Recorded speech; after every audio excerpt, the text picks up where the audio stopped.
বল কিংবা ব্যাট হাতে এই মুহূর্তে বাংলাদেশের ত্রাতা যেন মেহেদী হাসান মিরাজ। যখন যা প্রয়োজন দলের জন্য যেন তাই করছেন তিনি। বিশেষ করে জিম্বাবুয়ে সিরিজে যেন লড়াই করেছেন নিজের সবটা দিয়ে।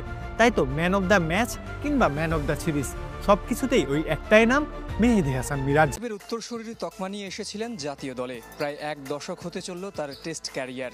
বল হাতে আস্থার প্রতিদান দিলেও ব্যাটটা ঠিক জ্বলে ওঠেনি নিয়মিত। চট্টগ্রাম টেস্টের আগে 52 ম্যাচে 200 উইকেটের পাশে মাত্র 1 সেঞ্চুরি বলছে সাকিব, বেন স্টোকসদের সাথে পার্থক্যটা কোথায় মেহেদী মিরাজের? সিলেটে জিম্বাবুয়ের বিপক্ষে বল হাতে সফল হলেও ব্যাট হাতে ফ্লপ ছিলেন মিরাজ। কিন্তু চট্টগ্রাম টেস্টে আবার ঠিক উল্টো।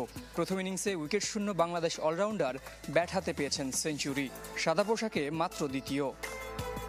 দ্রুততম 2000 রান ও 200 উইকেট নেওয়া ক্রিকেটারদের তালিকায়ও মেহেদী মিরাজ।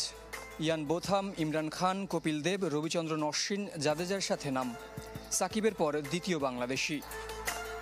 একই দিন মিরাজ ছাড়িয়ে গেছেন নিজের সর্বোচ্চ স্কোর। মাত্র 2 রান বেশি নিয়ে থেমেছেন 104-এ। কিন্তু ততক্ষণে দলকে প্রথম ইনিংসে এনে দিয়েছেন 217 রানের মহামূল্যবান লিড।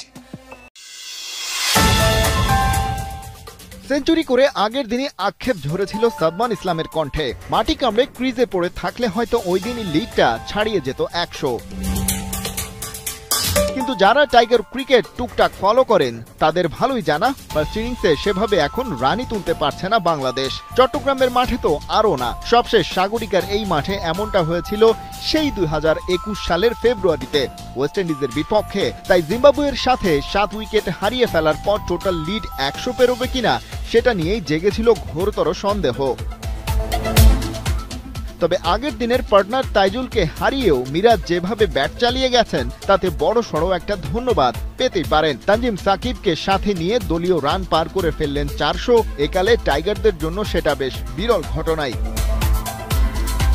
কারণ টেস্ট ক্রিকেটে সবশেষ প্রথম ইনিংসে বাংলাদেশ 400+ রানের ইনিংস খেলেছিল সেই 2021 সালে এই জিম্বাবুয়ের বিপক্ষেই হারারের মাঠে। ম্যাচটা টাইগাররা জিতে নিয়েছিল 220 রানে। সে বছর আরও 3 ম্যাচে প্রথম ইনিংসে 400+ রান করেছিল বাংলাদেশ। পাল্লে গেলেতে শ্রীলঙ্কার বিপক্ষে 541 রানে ইনিংস ঘোষণা এবং চট্টগ্রামে ওয়েস্ট ইন্ডিজের বিপক্ষে টাইগাররা করে 430 রান। এক বছরে এমন সর্বোচ্চ 3 বার প্রথম ইনিংসে 400+ রানের নজির বাংলাদেশের আছে, আর মাত্র একবার, সেটা 2018 সালে মিরপুরে ওয়েস্ট ইন্ডিজের বিপক্ষে 508, একই মাঠে জিম্বাবুয়ের সাথে 522 রানে ইনিংস ডিক্লেয়ার। আর চট্টগ্রামে লঙ্কানদের বিপক্ষে ছিল 513 রানের প্রথম ইনিংস। 2000 সালে টেস্ট স্ট্যাটাস প্রাপ্তির পর প্রথম ইনিংসে 400+ রান আছে টাইগারদের মোট 14টি। বাকিদের তুলনায় একটু কম হয়ে গেল কি? আরও হতাশার কথা, টেস্ট জিততে হলে তার ভিত্তি হয় প্রথম ইনিংস।